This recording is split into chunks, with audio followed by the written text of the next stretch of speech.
All right, so let me wrap this up this morning, tie it up as neatly as I can. The reason I wanted to review these things is I just wanted to remind us of the New Testament pattern, because that's where we get our instruction from the Word of God.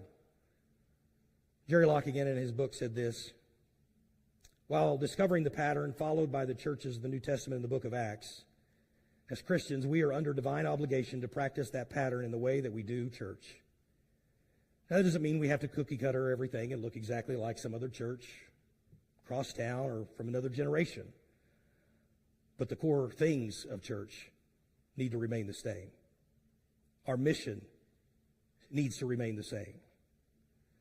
So while the world may today look at the church as no longer necessary, or a place that maybe once had an impact but no longer does, or maybe even say she's not needed at all, I would argue this: the church is more necessary probably than any other era in history.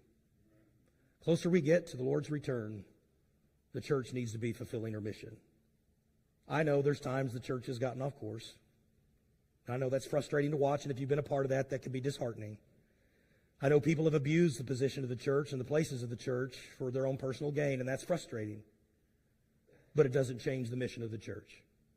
It doesn't change the fact that Jesus Christ established the church. It doesn't change that Jesus Christ loved the church enough that he gave his life for it. So as we wrap up this study in the book of Acts, I want to remind you the book of Acts is not an account of the beginning of the end of the church. It's only the end of the beginning of the church. Until the Lord comes, we have a mission.